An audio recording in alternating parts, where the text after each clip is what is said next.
Bienvenidos a la clase de Ciencias Naturales de hoy. El tema, la materia y sus propiedades en la madre tierra.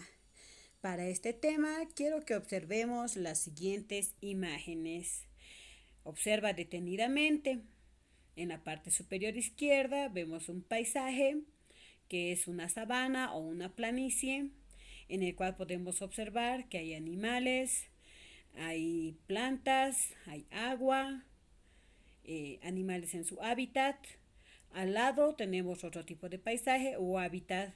Es una zona montañosa donde vemos las montañas, los nevados, animales, tierra, arena, piedras, rocas y plantas de la región.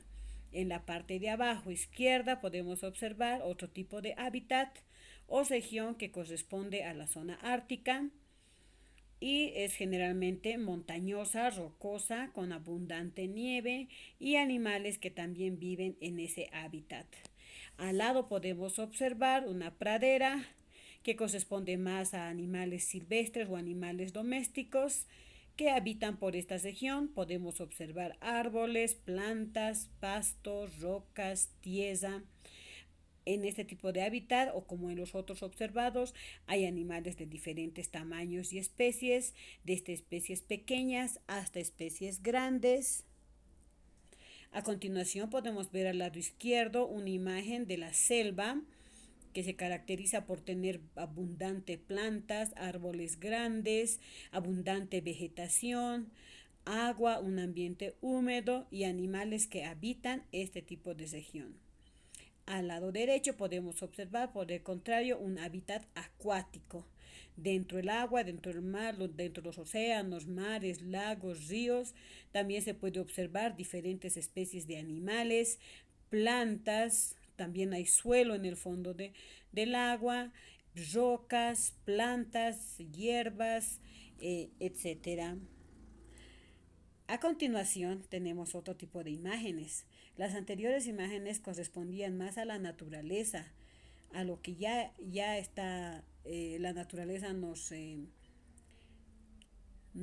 tiene para nosotros, como son las plantas, los animales, diferentes hábitats y regiones que tiene no solo nuestro país, sino también el mundo entero.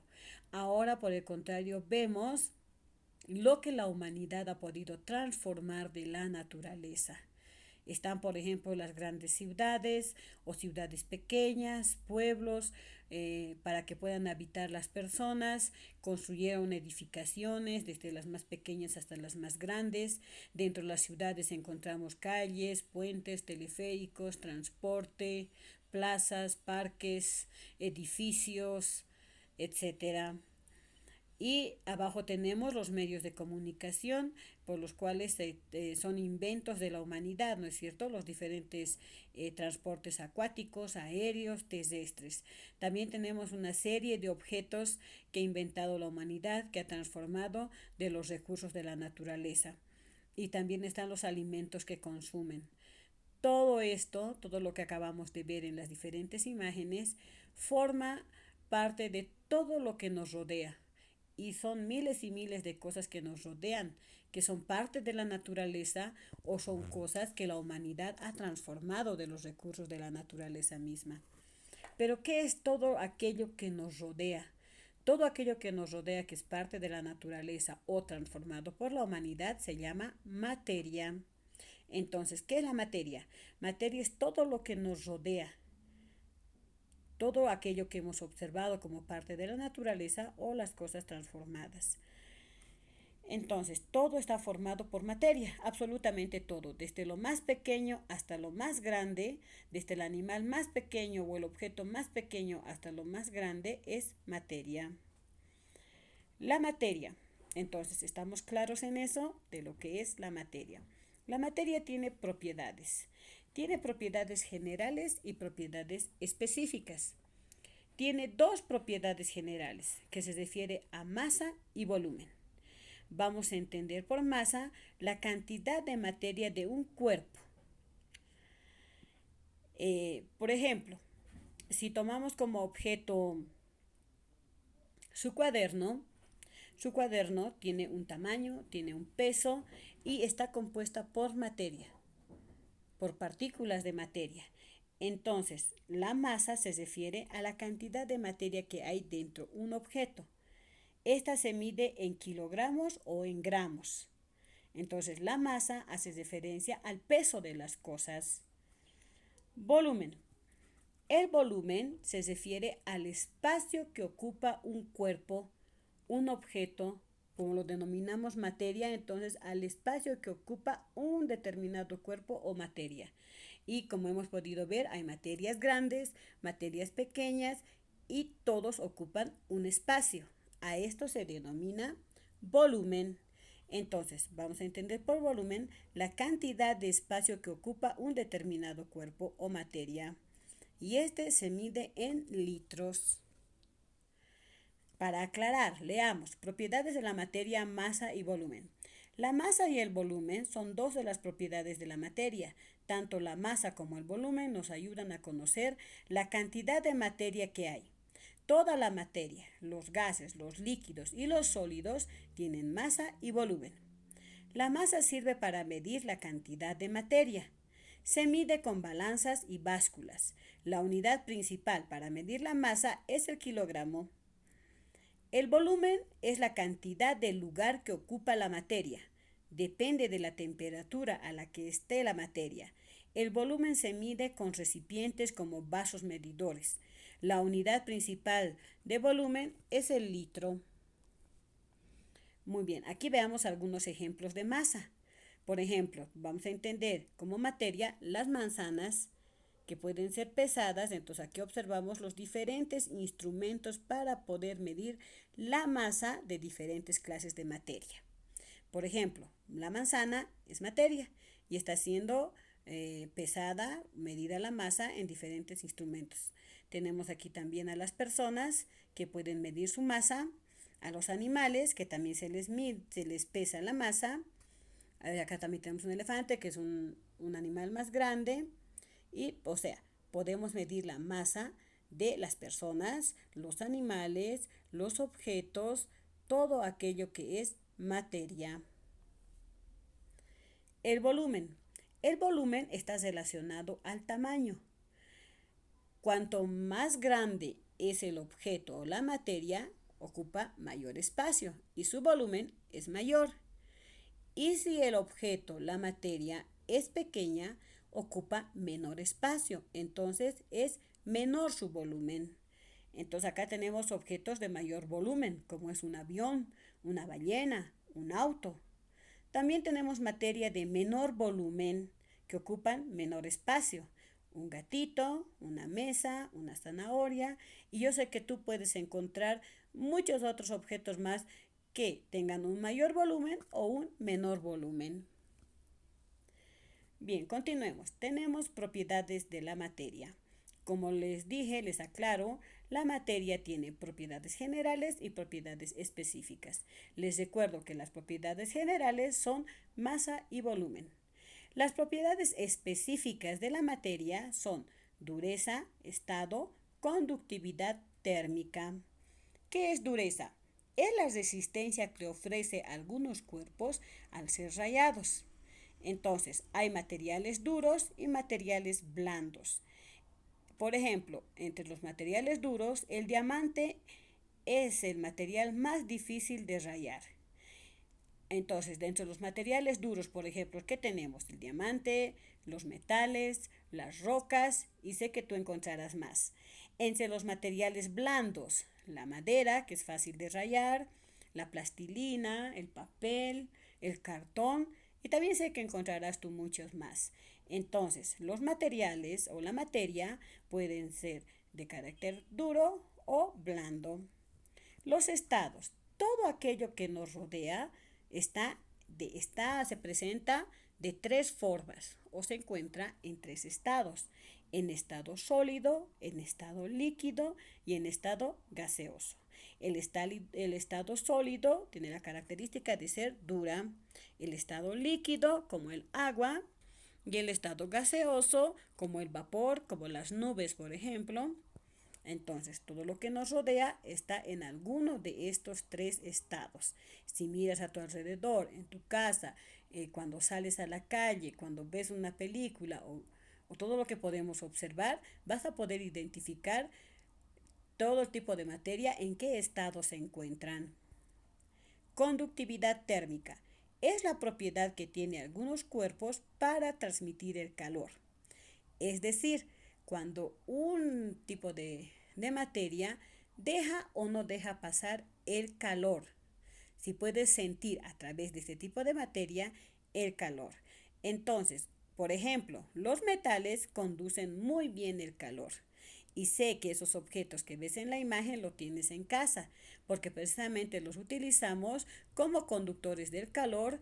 Por ejemplo, todos los utensilios de cocina, como las ollas, pasa el calor del fuego que se pone en la cocina para que pueda hacer cocción los alimentos, por ejemplo.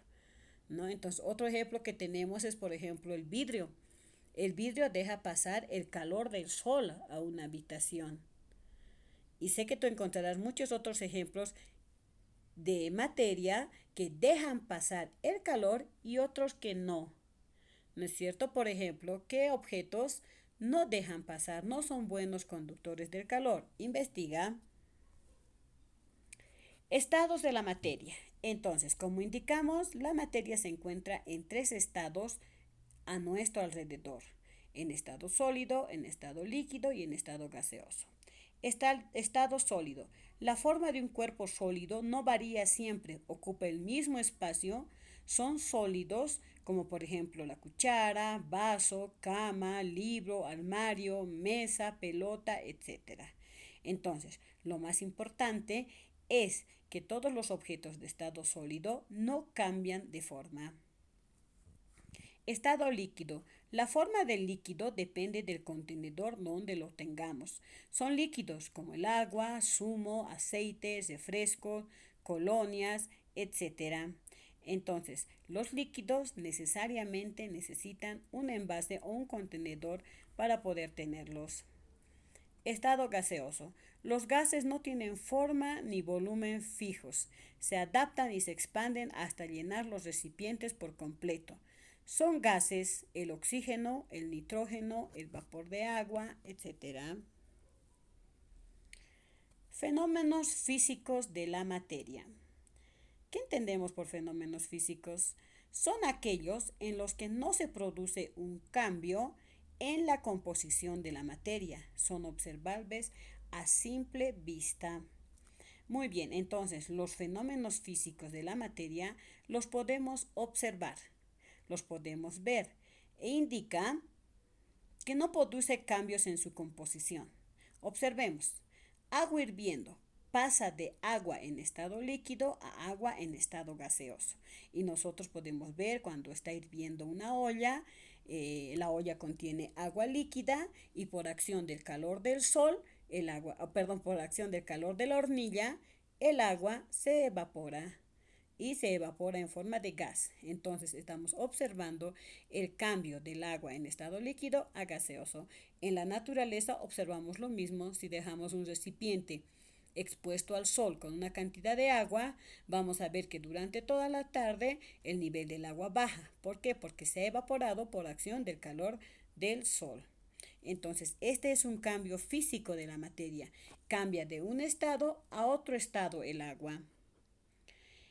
Otro ejemplo, cubito de hielo fuera del congelador, pasa de estado sólido a estado líquido. Entonces, este ejemplo también lo pueden realizar ustedes en casa. Sacar un pedazo de hielo del refrigerador y dejarlo, puede ser dentro de la casa o fuera de la casa, y vamos a ver el cambio físico del agua que estaba en estado sólido, que va a pasar a estado líquido por acción del calor. Otro ejemplo, mezclar sal y agua. La sal está en estado sólido, el agua en estado líquido. ¿Qué pasa con la sal cuando lo vertimos en el agua y lo agitamos? La sal se disuelve. Otro ejemplo, mezclar leche y cacao. Es otro cambio físico de la materia, porque vamos a poder observar que el cacao o la cocoa igual al mezclarlo se disuelve y el color de la leche, que es blanca, va a cambiar. Entonces estos son fenómenos físicos de la materia. Otros ejemplos, moldear plastilina o arcilla. ¿Por qué son fenómenos físicos? Porque si tenemos la plastilina en una barrita en la cual viene, al moldearla se vuelve más blanda y puedes elaborar el objeto que quieras, entonces la plastilina cambia.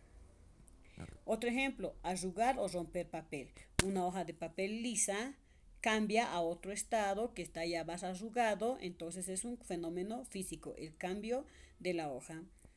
Y así podemos observar otros como exprimir un limón, mezclar agua con arena y piedra, mezclar alimentos para formar una ensalada, mezclar agua y aceite. Todos estos son ejemplos de fenómenos físicos de la materia. Cambios químicos. Los cambios químicos indican que al cambiar se transforma en una sustancia diferente, es decir, que cambia su composición.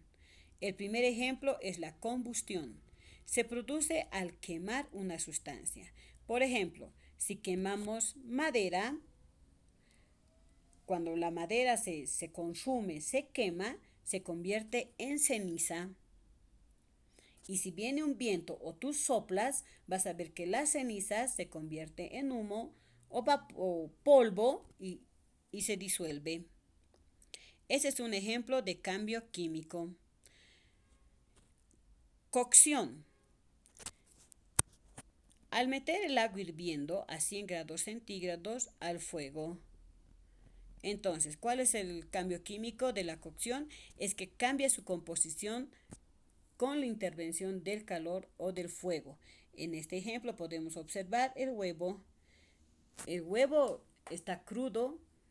Cuando lo metemos al fuego o al sartén o entero al fuego, va a cambiar su composición, porque el huevo tiene un estado más o menos líquido, ¿no es cierto? Pero cuando lo hacemos cocer, se vuelve sólido, entonces cambia su composición. Muy bien, esos son los cambios físicos y químicos de la materia. Muy bien, queridos niños, espero que hayan comprendido el tema de hoy y nos vemos hasta la siguiente clase.